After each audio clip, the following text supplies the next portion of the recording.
afternoon, students. My name is MAYANK SIR. I am from MAYANK classes Prayagraj. दोस्तों, जैसा कि मैंने अपने लास्ट लेक्चर में इंट्रोडक्शन में फिजिक्स के बताया था कि out of all the chapters that we have to do, the first unit is electrostatics. Electrostatics में electrostatics का मतलब electrostatic वर्ड का मतलब हो गया charges at rest। चार्ज क्या है? जब तक आप ये नहीं समझेंगे आपको चार्जेस एट रेस्ट का मतलब क्लियरली नहीं समझ में आएगा। तो in order to understand what is charge we need to understand the concept of charge. तो आज का लेक्चर इसी पर बेस्ड है कि हम लोग कांसेप्ट ऑफ चार्ज को समझें।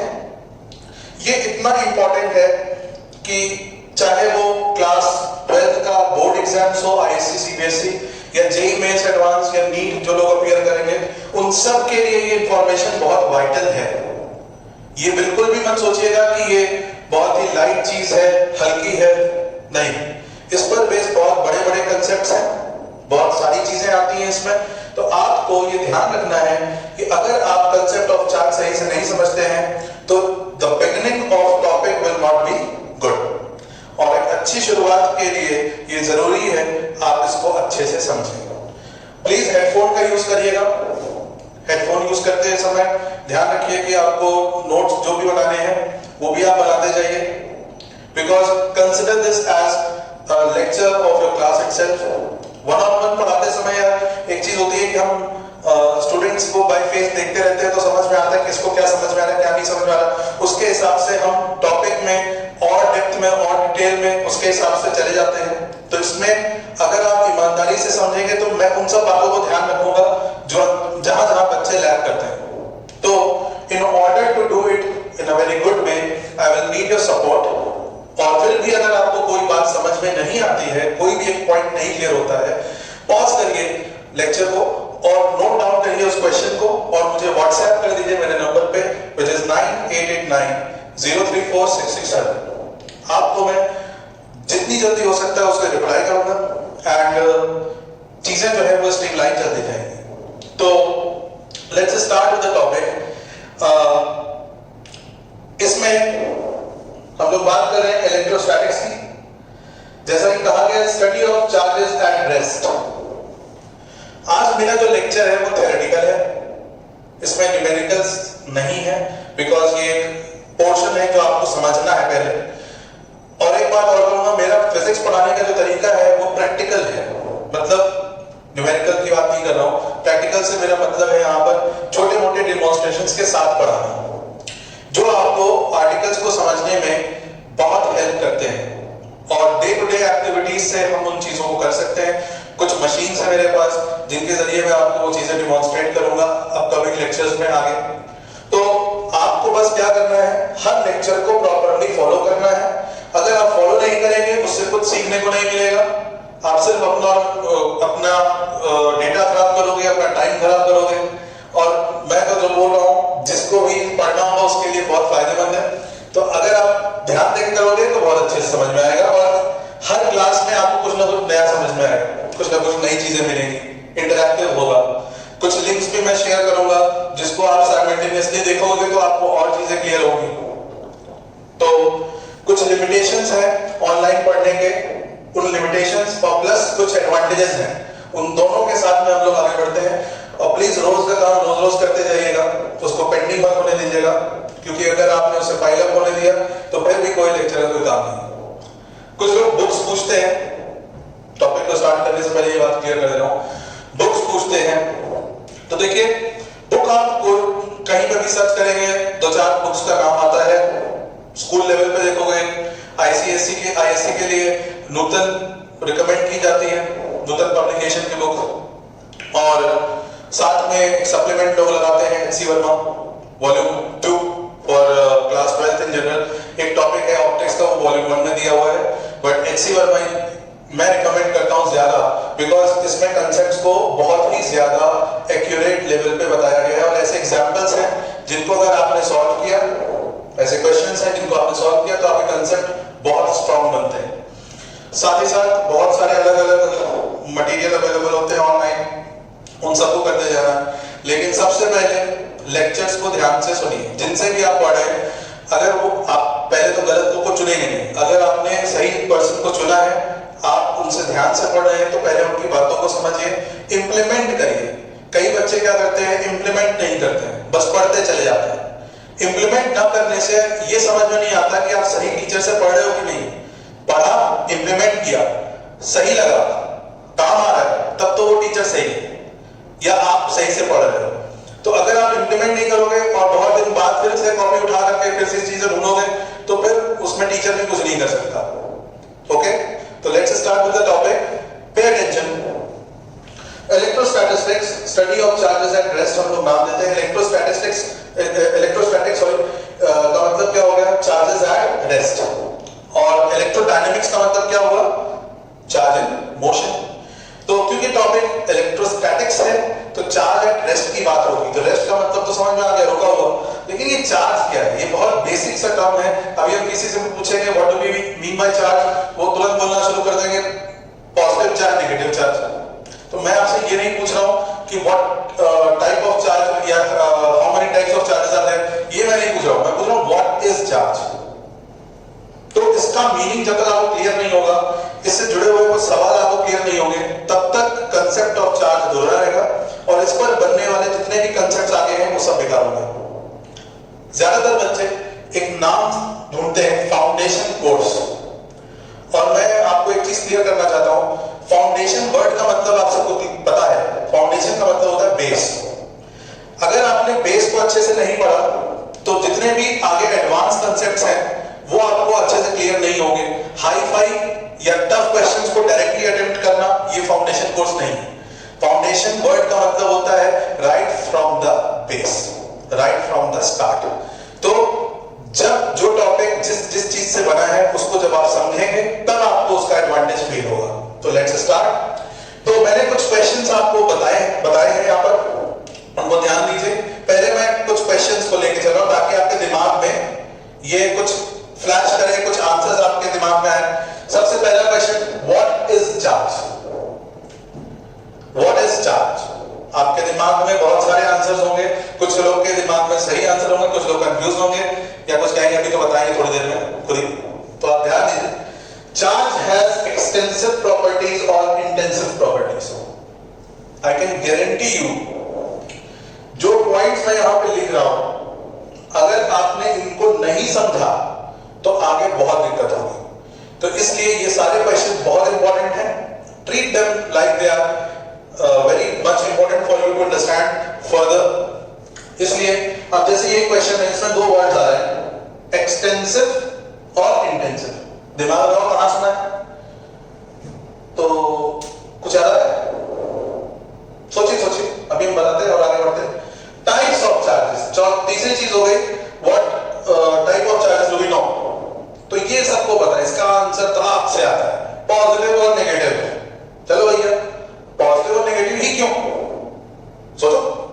फ्लो ऑफ चार्ज, हम लोग बात कर रहे हैं चार्जेस एट रेस्ट की, लेकिन ये यहां पर थोड़ा सा पढ़ना पड़ता है फ्लो ऑफ चार्ज, क्योंकि हमें ये पता है कि जो दो टाइप के चार्ज आप यहां पढ़ते हैं वो क्रिएट होते हैं only because of flow of one type of charge. अभी मैं नाम नहीं ले रहा हूं, आप सबको पता है, but one type of charge. तो वो जब तक फ्लो नहीं होगा, चार्ज बॉडी पे आएगा नहीं, और जो हम टाइप ऑफ चार्जेस बोल रहे हैं वो क्रिएट नहीं होगा।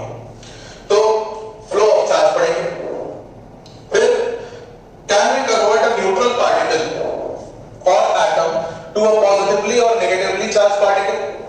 क्या हम कोई न्यूट्रल पार्टिकल को, जिसमें पहले से कोई चार्ज नहीं है, उसे पॉजिटिवली या नेगेटिवली चार्ज पार्टिकल में चेंज कर सकते हैं? यूनिट ऑफ चार्ज क्या है? एक फिजिकल क्वांटिटी है, उसका एक यूनिट है, वेल डिफाइंड यूनिट है, वो यूनिट क्या है? Can a body have this much charge? और उससे रिलेटेड एक क्वेश्चन आगे एक आर्टिकल है, क्वांटाइजेशन ऑफ चार्ज। तो इस लेक्चर में मैं कुछ ये पॉइंट्स को कवर कर रहा हूं, फिर आगे की बात और करेंगे। तो सबसे पहले व्हाट इज चार्ज? तो आप लोगों ने कुछ दिमाग में पॉइंट आउट किया होगा कि क्या चीज होती है चार्ज।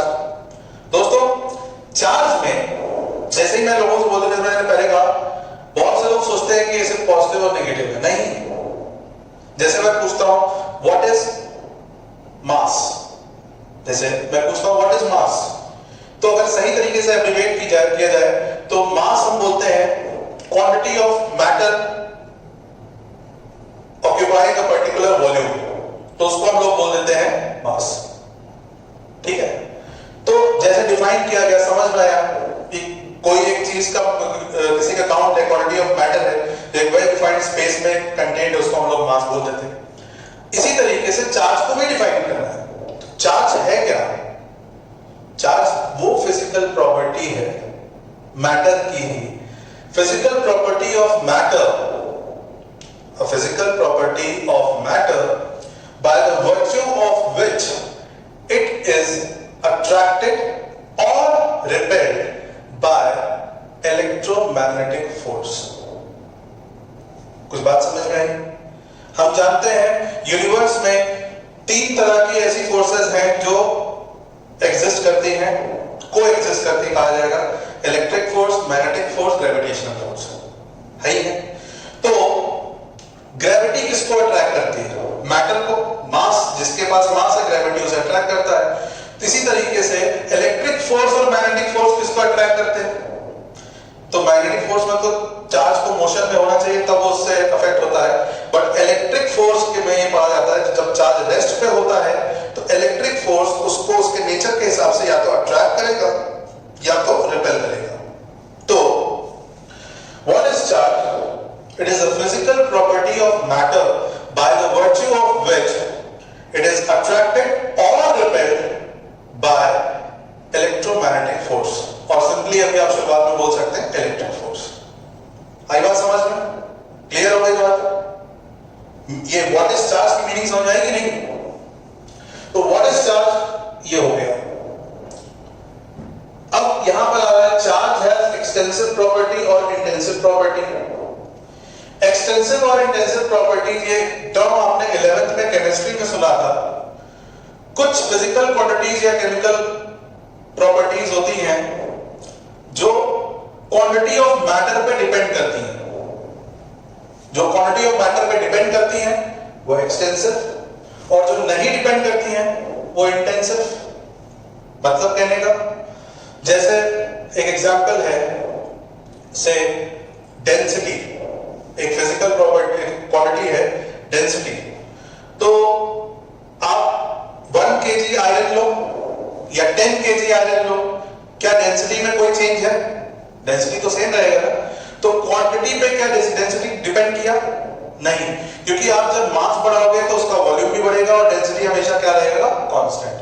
तो ऐसी फिजिकल क्वांटिटी जो इंडिपेंडेंट होती है क्वांटिटी ऑफ मैटर के, उसको हम लोग बोलते हैं इंटेंसिव प्रॉपर्टीज।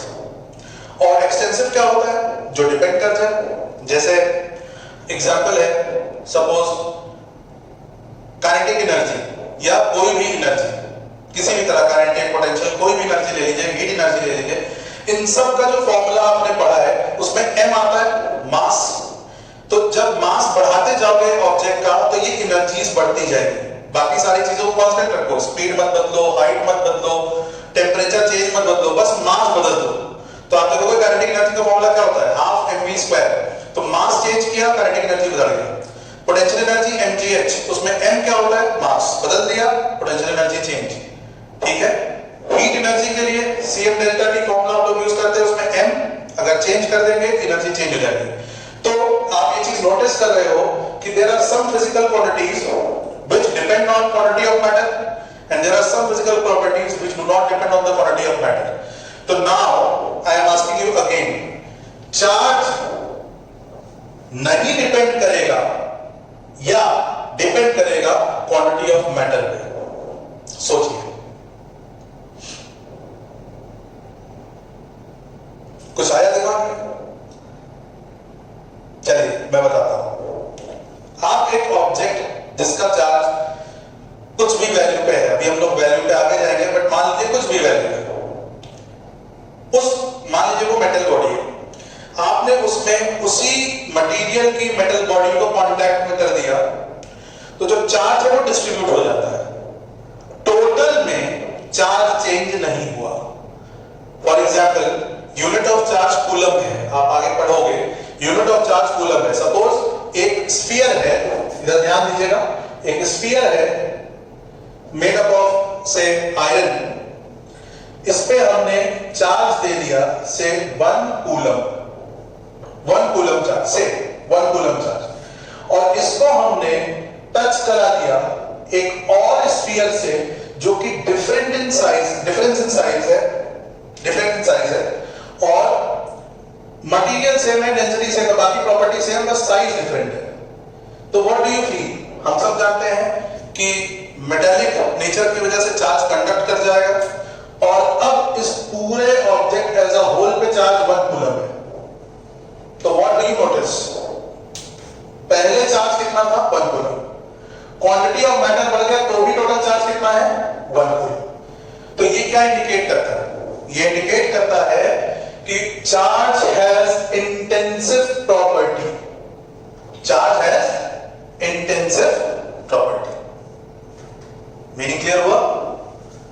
या मैं आपको एकदम, अगर आप नोट कर रहे हैं तो आपको एक स्टेटमेंट में बता दे रहा हूं, total charge is independent of quantity of matter. That is, if a body has some charge and by keeping in contact with a similar body, the mass has changed but the charge in total remains the same. So it is independent of quantity of matter. Is that clear? तो पहले 2 सवाल clear हो गए। तो charge के लिए क्या बताया था? Physical property by the virtue of which it is attracted by electric force. इसके लिए क्या बताया? Charge, total charge remains constant, remains conserved. यही, इसी को एक नाम दिया जाता है कंजर्वेशन ऑफ चार्ज। इसी पॉइंट से ये लॉ आया है, conservation of charge, total charge remains constant. अब आ जाते हैं नेक्स्ट पॉइंट पे, types of charges. Types of charges आपने सुना हुआ है, आपको सबको पता है। हम लोग ये बोलते हैं कि it is of 2 types, positive and negative. Positive charge है और नेगेटिव चार्ज है। थोड़ा इसके बेस पे जाते हैं, ये थोड़ा डिफरेंट चीज है, इसको थोड़ा बेस पे जाके समझना होगा। अगर आप इसको अच्छे से समझना चाहते हैं तो ध्यान से सुनिए। हम सिंपली ये भी बोल सकते हैं पॉजिटिव और नेगेटिव होता है और आगे बढ़ सकते हैं, बट इसके बेस पे जाइए। सपोज आपको 2 ऑब्जेक्ट दिए गए और दोनों चार्ज थे। आपको डायग्नोज करने को बोला गया कि इसमें पहचानो कौन सा पॉजिटिव है कौन सा नेगेटिव है। क्या आप पहचान पाएंगे? मेरा अनुमान है शायद आप सोच रहे हैं नहीं। आप ज्यादा से ज्यादा ये कर सकते हैं, दोनों ऑब्जेक्ट को पास बनाएंगे, अगर वो रिपेल कर रहे हैं तो आप कह लोगे तो दोनों में सेम चार्ज है, बिकॉज लाइक चार्जेस रिपेल। और अगर दोनों अट्रैक्ट होने लगे, फील होता है कि अट्रैक्ट हो रहे हैं, तो हम ये बोलेंगे कि अनलाइक चार्जेस अट्रैक्ट। तो हमको बस ये पता लग सकता है कि दोनों सेम टाइप के हैं या अपोजिट टाइप के। उसमें पॉजिटिव या नेगेटिव कैसे पता लगेगा? समझिए बात को। बेंजामिन फ्रैंकलिन ने बहुत पहले एक चीज नोटिस की थी, when he was discovering the concept of charge, the types of charge, that उन्होंने एक जगह, एक गांव में वो गए थे, वहां पर उन्होंने देखा कि जो वहां पर जो लेडीज थी उन्होंने कुछ ऑर्नामेंट्स पहने हुए थे, हाथ पे बैंगल जो था वो एक मटेरियल का बना हुआ था जिसका नाम है एम्बर। सुना होगा आपने, एम्बर।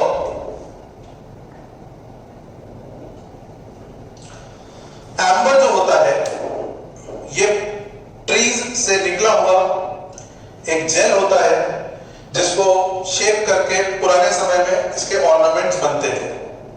तो उन्होंने ये देखा कि विलेज की जो वो लेडीज थी, जब वो काम कर रही थी, तो जो वीट ईयर होते हैं, मतलब जो वीट ग्रेन होती है, भूसी जिसको कहते हैं, जब वो काम कर रही थी जहां पर, वहां पर क्योंकि भूसी होती थी, तो वो उनके बैंगल पे चिपक रही थी, उनके बैंगल पे वो चिपक रही थी। तो उन्होंने ये नोटिस किया कि जो बैंगल है वो स्किन से रब होकर के कोई एक बिहेवियर अपने अंदर ला रहा है। उस बिहेवियर की वजह से ये स्ट्रॉ पीसेस जो वीट ईयर है वो उससे अट्रैक्ट हो जाता है। तो यहां से ये कंसेप्ट शुरू हुआ है। उस चीज से ये डिस्कवर हुआ कि certain matter have the properties of attracting certain pieces of straw। फिर उन्होंने इसको कई सारे मटेरियल पे अप्लाई किया और कंक्लूड किया अपना ऑब्जर्वेशन दो चीजों पे, एक सिल्क क्लॉथ और ग्लास रॉड और एबोनाइट रॉड और कैटफर। मैं फिर बोल रहा हूं, silk cloth, glass rod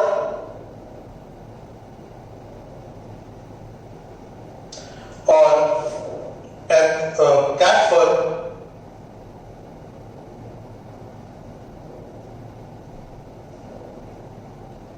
ebonite rod.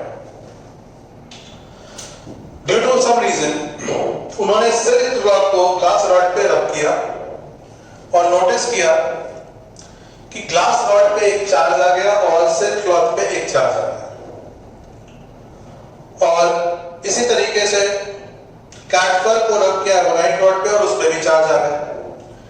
जब ग्लास रॉड को एबोनाइट रॉड के पास लाया गया तो वो अट्रैक्ट हो गई। तो उन्होंने ये कहा कि ग्लास रॉड पे ए टाइप चार्ज है और एबोनाइट रॉड पे बी टाइप चार्ज है, बिकॉज ये दोनों एक दूसरे को अट्रैक्ट कर रहे हैं और लाइट चार्जेस को रिपेल करना चाहिए। अच्छा, लाइट चार्जेस रिपेल कैसे करते हैं? दो ग्लास रॉड लेके आए वो रिपेल करे, दो एबोनाइट रॉड लेके आए वो रिपेल करे। इसका मतलब there were two types of charge. अब इन्हें पॉजिटिव और नेगेटिव कैसे कहा गया? वो समझाया जाता है फ्लो ऑफ चार्ज से। फ्लो ऑफ चार्ज का मतलब हम सबको पता है, by that time atom discover हो चुका था और ये पता लग चुका था कि जो प्लस चार्ज है वो न्यूक्लियस के अंदर रहता है, तो it can not travel. The charge which has the ability to travel is electron. ये आप सब जानते हैं, बिकॉज हम सब ने पढ़ा है कि अपने वैलेंस शेल से ये या तो जा सकता है या तो उस पर आ सकता है। अगर जाता है तो हम क्या कहते हैं? उस पर प्लस चार्ज आया, और अगर कलेक्ट होता है तो माइनस चार्ज। ये आप सबको पता है। तो हुआ ये कि सिल्क क्लॉथ से इसमें इलेक्ट्रॉन्स जो थे वो जंप किए, सॉरी, ग्लास रॉड से इलेक्ट्रॉन्स जंप किए सिल्क क्लॉथ में, जिससे ग्लास रॉड में प्लस चार्ज आया और सिल्क क्लॉथ हो गया माइनस चार्ज। इसी तरीके से उल्टा होता है, इलेक्ट्रॉन जंप किए कैटफर से इसमें, जिससे ये हो गया प्लस और ये हो गया माइनस। अब आप ये सोच रहे हो कि ये कैसे पता चला कि इसमें से इलेक्ट्रॉन इसमें से ही जंप किया? तो एक चीज ध्यान से सुनिएगा, ये जो बोलने जा रहा हूं ये इतना इंपॉर्टेंट पॉइंट है कि अगर आपने इसको ध्यान से नहीं पढ़ा तो जितना पढ़ा वो सब बेकार है। इसको नोट भी आप कर सकते हो। जब कोई भी दो चीजों को रब किया गया, जैसे सिल्क क्लॉथ ग्लास रॉड रब किया गया, एक टर्म होता है जिसे हम कहते हैं वर्क फंक्शन। आप आगे पढ़ोगे इसको, बट अभी समझ सकते हो। वर्क फंक्शन या थ्रेशोल्ड एनर्जी होता क्या है? जब हम दो ऑब्जेक्ट्स को रब करते हैं और उसमें एनर्जी आ जाती है, हीट एनर्जी, जैसे अभी मैं रबिंग कर रहा हूं तो mechanical energy is converted into heat. तो होता क्या है, ये दोनों ऑब्जेक्ट को एनर्जी मिल रही है, लेकिन जिसका वर्क फंक्शन लो होगा, मतलब जिसका थ्रेशोल्ड एनर्जी लो होगा, उसके वैलेंस शेल से इलेक्ट्रॉन जो होगा वो हाई एनर्जी लेवल पे जाने की कोशिश करेगा। क्योंकि जैसे मान लीजिए कोई एक इलेक्ट्रॉन लेवल है जहां पे एनर्जी है, से वो एनर्जी है 10 जूल, एग्जांपल बस बोल रहा हूं, वो एनर्जी है 10 जूल और हमने वहां एनर्जी क्रिएट कर दी 20 जूल की, तो इलेक्ट्रॉन वहां नहीं रह पाएगा। इलेक्ट्रॉन को हाई एनर्जी लेवल पे जंप करना है। बात समझ रहे हैं? तो वर्क फंक्शन जिसका लो होता है उससे इलेक्ट्रॉन जंप कर जाता है, ठीक है? और क्योंकि इसने अपना इलेक्ट्रॉन रिलीज नहीं किया, इसका मतलब इसका वर्क फंक्शन हाई है। बात समझ आई? तो यू कैन सी, जिससे इलेक्ट्रॉन जंप करेगा, जिससे भी इलेक्ट्रॉन जंप करेगा, जैसे ये एग्जांपल में ग्लास रॉड से इलेक्ट्रॉन जंप कर रहा है सिल्क क्लॉथ में, ग्लास रॉड से जंप कर रहा है सिल्क क्लॉथ में, तो इसका मतलब ग्लास रॉड का वर्क फंक्शन लो है और इसकी वजह से इलेक्ट्रॉन इसमें जंप किया, तो जहां से इलेक्ट्रॉन जाता है वहां पर क्या चार्ज देता है? प्लस। इससे पता लगा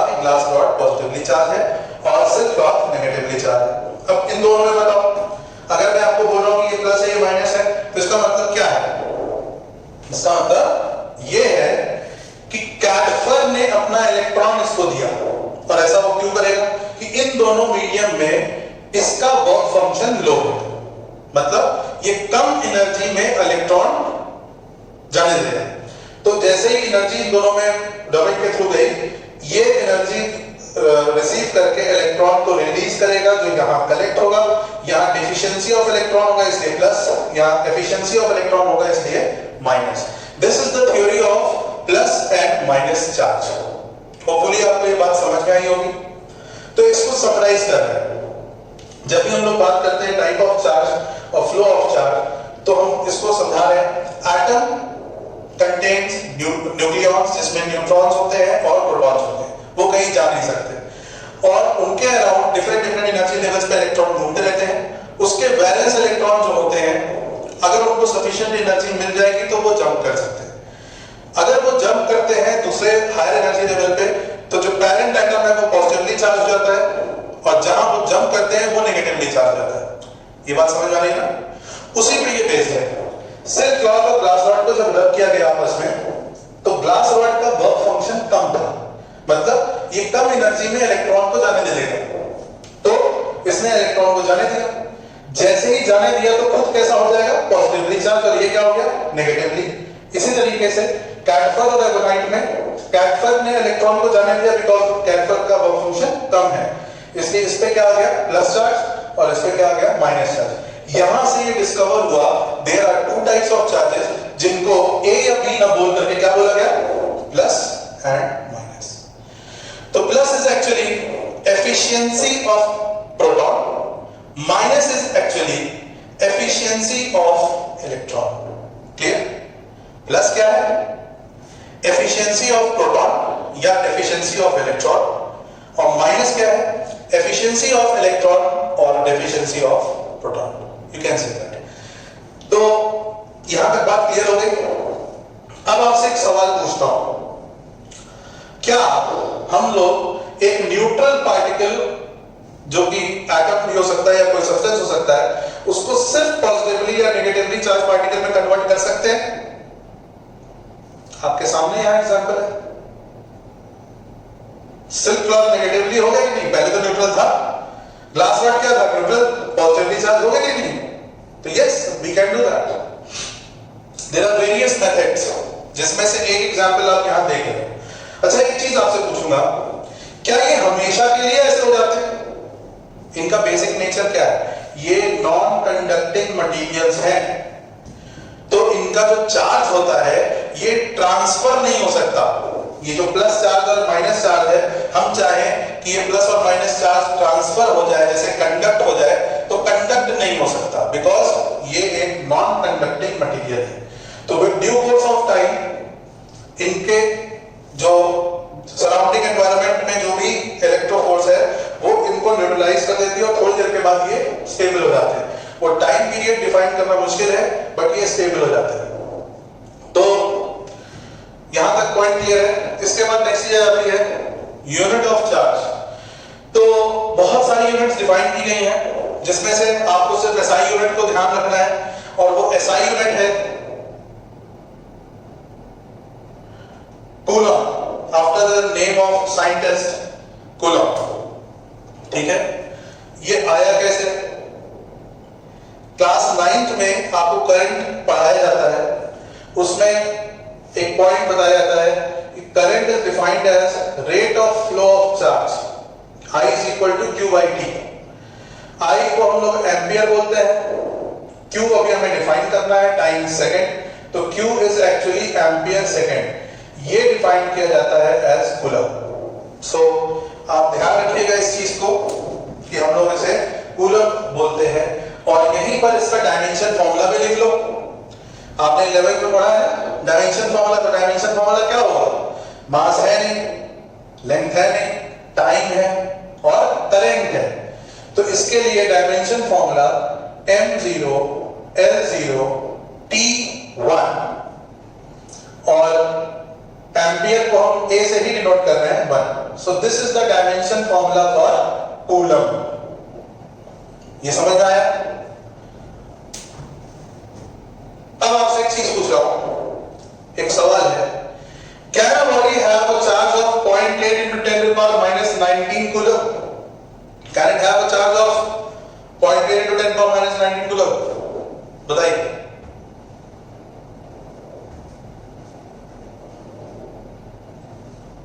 आंसर है क्या, यस या नो? जिन्होंने सोचा होगा, समझा होगा, उनको सही आंसर मिल गया होगा। इसका सही आंसर समझने के लिए आप इस टॉपिक को समझिए, आपको खुद ब खुद ये क्वेश्चन का आंसर मिल जाएगा। यहां लिखा हुआ है quantization of charge. Quantization of charge क्या है? क्वांटाइजेशन वर्ड का मतलब होता है काउंटिंग। क्या चार्ज को हम काउंट कर सकते हैं? क्या चार्ज के मैग्नीट्यूड को काउंट किया जा सकता है? किया जा सकता है, तभी तो यहाँ पे ऐसे ही वैल्यू दी जा रही है। तो हम बस उसको समझा रहे हैं आपको। तो जिस भी चीज को क्वांटाइज किया जा सकता है उसके लिए एक सिंबल यहां पे यूज किया जाता है, क्वांटाइजेशन ऑफ चार्ज।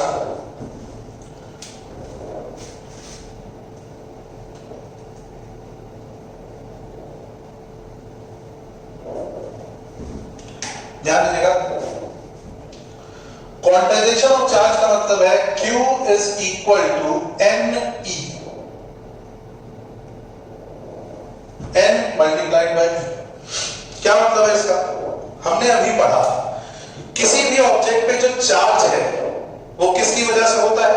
इलेक्ट्रॉन की वजह से। या तो इलेक्ट्रॉन उस पर्टिकुलर मटेरियल को छोड़ के जाए या उस पर रिसीव हो।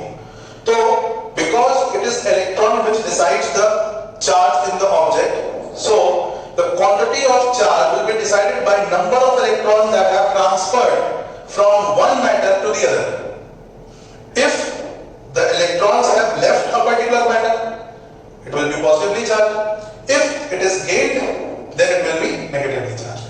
So यहाँ पर हम Q is equal to NE लिख रहे हैं, जिसमें N simply natural number है या कह लीजिए whole number है, क्योंकि अगर कोई चार्ज ट्रांसफर नहीं हुआ तो चार्ज 0 होगा। और E चार्ज ऑफ 1 इलेक्ट्रॉन है जो कि होता है 1.6 into 10 to the power minus 19 coulomb. Charge of electron कितना बताया गया है? 1.6 into 10 to the power minus 19 coulomb. जब हम n जो भी होगा उसको जब इससे मल्टीप्लाई करेंगे तो हमें उसका चार्ज मिल जाएगा।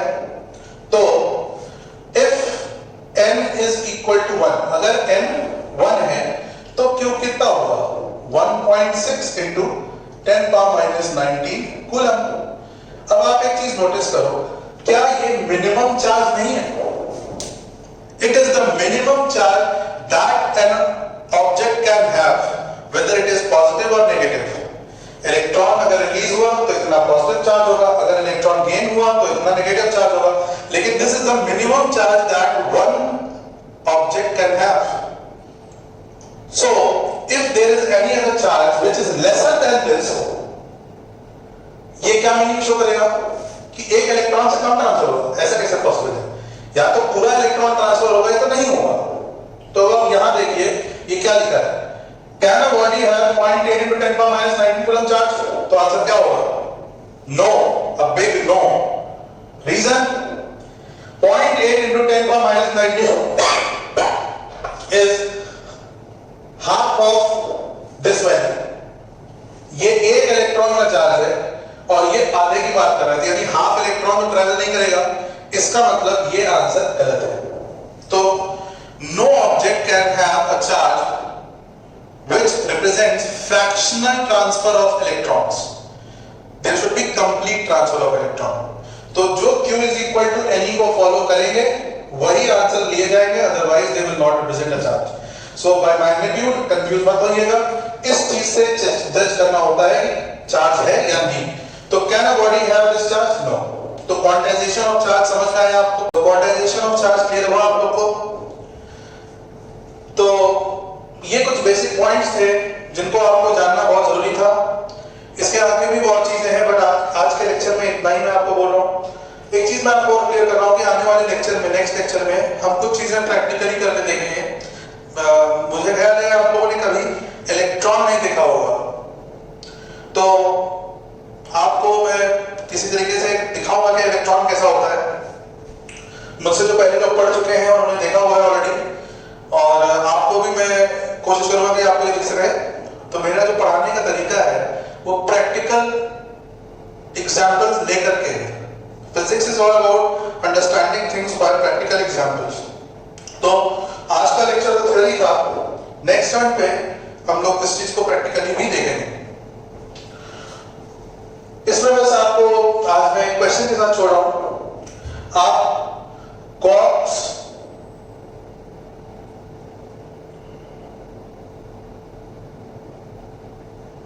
और इलेक्ट्रॉन्स इनके बारे में थोड़ा पढ़िएगा, क्योंकि अगला लेक्चर जो शुरू होगा वो इसी चीज से कनेक्ट होगा। ये फैमिली है चार्जेस की, इनको आप स्टडी करिए, थोड़ा पता करिए इनके बारे में, और लेक्चर से रिलेटेड कोई भी डाउट हो तो प्लीज आप पूछिएगा मेरे व्हाट्सएप नंबर पे 9889034667। आपको ये लेक्चर कहीं से भी कोई भी बेनिफिट देता है तो मेरे लिए ये बहुत बहुत बेनिफिशियल हो जाएगा। और आपको सिर्फ एक चीज का ध्यान देना है कि आप ईमानदारी से इसको फॉलो करिए, और नेक्स्ट लेक्चर पे हम लोग और आगे बात करेंगे। Thank you for being patient and there to listen to all the points, and all the best, have a nice day, enjoy, thank you.